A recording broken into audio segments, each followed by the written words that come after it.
Thank you so much for tuning in this Sunday afternoon before Thanksgiving and being a part of our Sunday recap at Change Your Mind Ministries. I am April Evans, your media correspondent, and this is our pastor, Pastor Wendell Jones.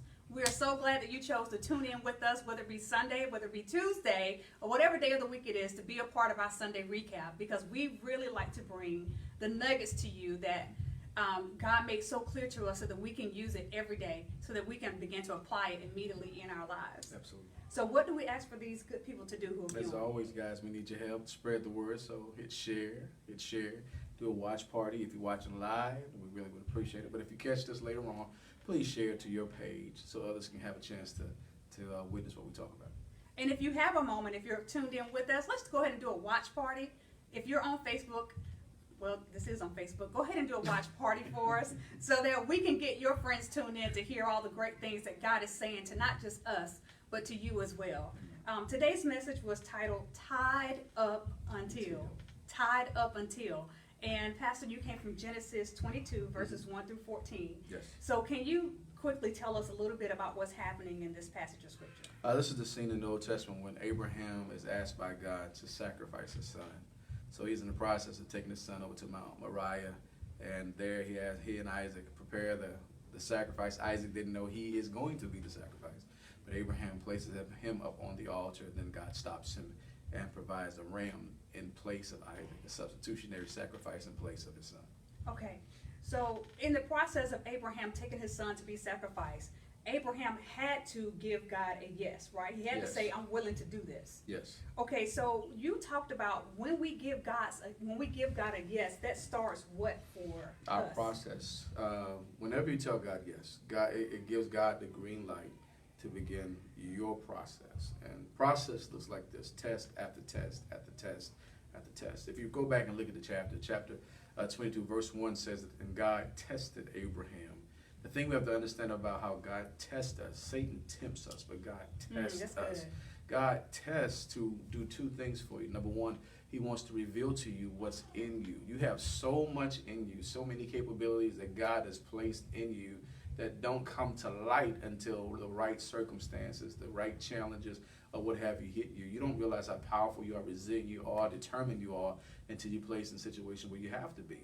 And that's how God shows you who he made, and it also begins to give you some faith and as to why he called you.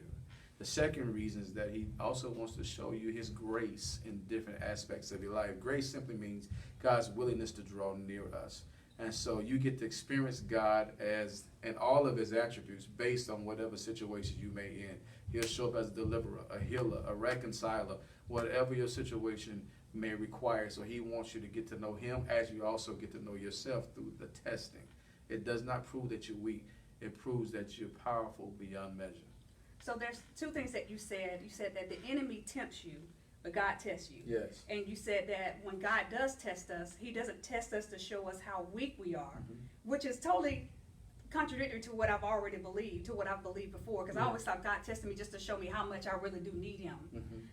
But to a degree, I believe that is true. But you also said that today that God has made a promise with me that I'm totally unaware of when he takes me through a process. Yeah, there's a scripture that, well, we're kind of aware of it, but we don't apply it to ourselves like we should. God tells us in scripture, he says that there's nothing that comes upon you that you're not able to handle. And so that's the promise to you, that God is screening everything that comes in your life based on how he designed you. You just don't know how well you've been designed. David discovered later on in his life and began to say, I am fearfully and wonderfully made. Okay. It sounds like he's being arrogant. No, he's going through test after test after test. And he's beginning to realize just how God constructed him for the calling he was placed in. To go from shepherd to king seems crazy. But God knew there was the king in him, and he needed life to prove that to himself. God knows there's someone great inside of you, and so now you're having circumstances that are testing you just to show you who you were made to be. So that's really good, because you actually brought up my next point. Sometimes we're okay with being good, but you said today that God is trying to get us from good to great. And Absolutely. you brought that out by talking about Abram to Abraham. About Job. In Job, that case. yeah. When we're introduced to Job in the Bible, Job is considered a good man, which confuses a lot of us, because here he is a good man, and God is allowing Satan to do some stuff.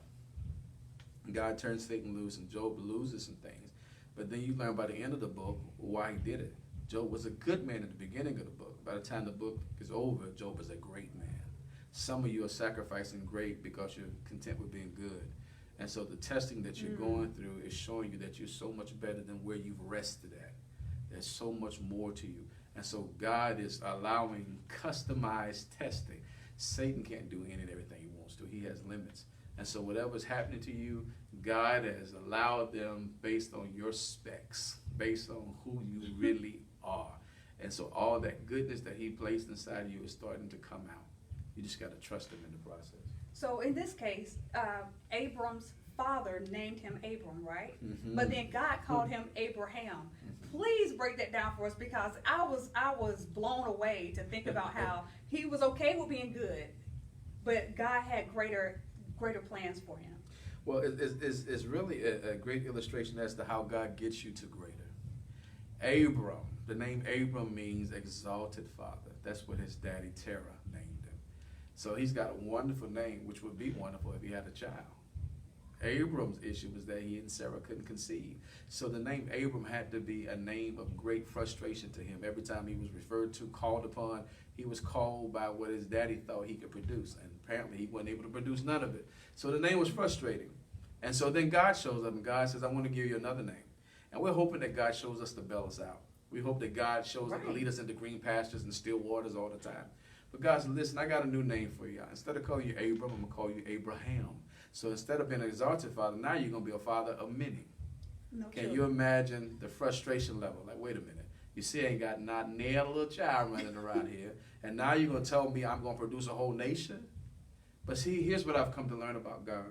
Oftentimes, God has to ratchet up your level of frustration to get you to move. Some of you are too comfortable right now. So God shows up in the place that you're already hurting and says, let's intensify the pain.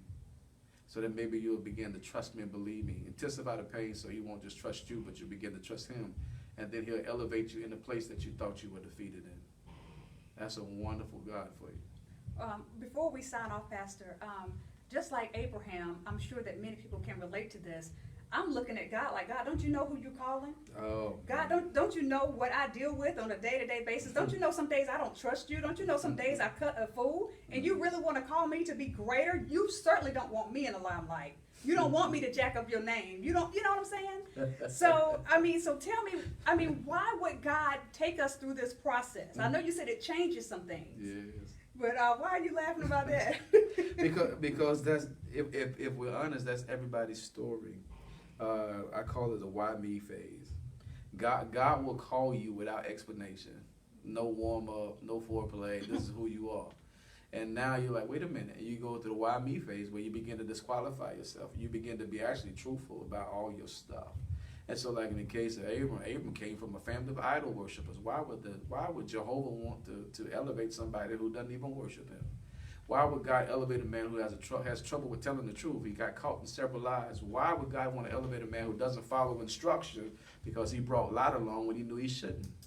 Many of you have reasons as to why God shouldn't choose you, but guess what he does? He chooses you anyway, because the list that you rattle off as to why you're not qualified is the reason he called you. He's not calling you because you're prepared. He's calling you to prepare you, to take you through all of those things that are very true about you. Maybe you do lie. Maybe you do come from a bad background. But God says that if you say yes to me, I'll process you over and beyond those things that you now allow to hinder you. The call is to pull you through those, not to disqualify you because of them. You got to trust him in that. Okay, so if you want to catch the rest of today's message in its entirety, you can go back to our Facebook page. Again, the message is titled Tied Up Until. You can also go to our YouTube page, and our handle is at WeAreCYM. So this Thursday, as a church family, what are we doing? And anybody out there, I know we can all use the help. We're going to be working with Miss Bagia Edie and Project Feed 5000. We're going to be at Phyllis Wheatley Thanksgiving morning. Yes. Take a break from your family and come and let's help some people who are less fortunate than us. They've done a wonderful job year after year in feeding those throughout the community, and I promise you it will bless your day. Our church is going to be there. We're going to arrive at 8 o'clock. I think all the volunteers are supposed to get there by 8 o'clock, 7:45, 8 o'clock. We'll be there. Listen, even if you didn't sign up, tell them you with us and come find us, and you can help us slice up some turkeys and prepare some stuff so we can take some food out to the community. Be a blessing to somebody before you sit down and eat way too much that afternoon. Let's show up and let's help somebody else enjoy their Thanksgiving too. Great. All right? All right. Sounds good. All right, guys, we're out of here. Till next Sunday. Much love.